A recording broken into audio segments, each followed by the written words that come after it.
As analyst Muyiwa Ogunlaja joins me now to discuss preparations for party primaries ahead the general election. Good to have you join us. Thank you, my dear. We see what's playing out so far in the country. Candidates or aspirants, moving around the country and trying to woo delegates. Not every one of them, some of them. But when you look at the primaries for the PDP and the APC holding by the end of this week, what exactly do you think is at stake for both parties? Well, I'll put it this way. Number one, the two parties are two fingers of a leprous hand. There's no difference between 6 and 7. No wonder the present chairman of APC happened to be a former foundation member of PDP. Same to some of those in the PDP now. They were formerly in the APC. So actually no difference between the two.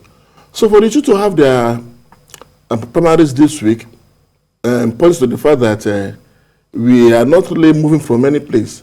We are actually moving from the first step to the next step, and of the same building. There's no change of environment. But be that as it may, I know the next 4 days will be very hectic in the political history of Nigeria. And as we are all aware, if the mistake is made that an unpopular candidate is fielded by either of these two parties, it might signal the beginning of the end of that party. So members must be very careful. Delegates must be patriotic. They must not be concerned with the bags of rice or money staunched in loaves of bread. They should be who can get the country after this doldrum. Enough of our backsliding. Nigeria must come back and come back fully strong. And it's interesting you mentioned the delegates because there is no room here for the statutory delegates, where the president, and even the lawmakers would have had the influence over the process, but now they don't because of that omission that they're now trying to fix, but too late because except the president signs that electoral act into law between now and the primaries, they cannot be part of the process. So they're left with just the ad hoc delegates. But most people will say the ad hoc delegates are also under the influence of the governors. So it does look like the governors still have influence over the process. What would you say to that?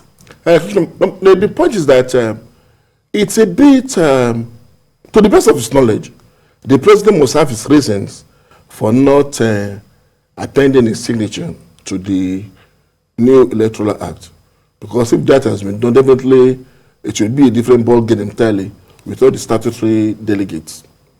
But because you have to go with these ad hoc delegates, who equally must have been influenced or must have been assisted by their certain governors, is equally on the other side. But the question is this: who is that? Who is there?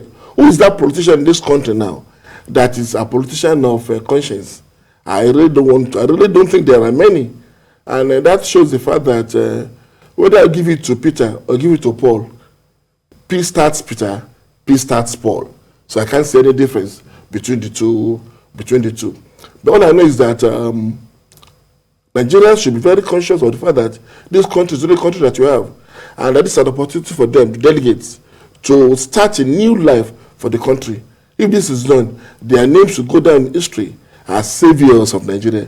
But if they fail to, and they yield to pressure because of the economic advantage, their names also go down in history as those who failed to get Nigeria out of the doldrum and the beginning of another 4 or 8 years of economic stagnation. From the way you sound, you don't sound really optimistic about the process. But let me ask you, because there are lots of delegates, I think 3 from every local government. And if there are 774 local governments, that's over that's over 2,000 or 3,000 delegates. But when you also look at that number, just for delegates alone, and then you look at the number of it's both APC and PDP. All of them, both of them in Abuja.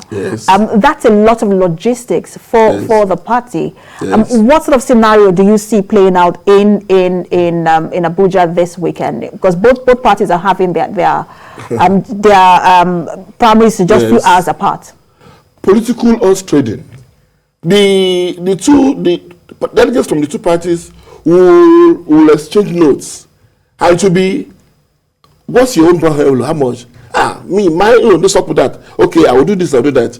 And in the process, they will have influence over whatever comes out as the result. Because it's like candidates doing UME exams. When you are seated in the exam hall, you become friends with the immediate candidate beside on your right or the one on your left because you might need the assistance. So the other of them in Abuja at the same time is not accidental, actually planned. It's to enable them exchange notes and see, okay, who has done you better, who has done this, who is some people the APC will use links in PDP to get what they want. Some in PDP will link their links in APC to get what they want.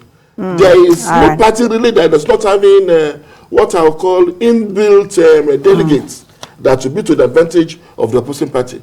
So the question is that it will be kind of a turmoil. I only hope that it will not be disrupted as vowed by the National Union of Nigerian Students. I wish we could talk about that. I hope it will not be disrupted. When that comes up, there will be total breakdown of law and order. And I wish we could talk about that, Mr. Muyiwa Ogunlaja, because the nuns have said they are going to disrupt the process. That's another side of it, but I'm told my time is up. Thank you so much for talking to us. Public Affairs Analyst Muyiwa Ogunlaja. Thank you, my dear. All the best.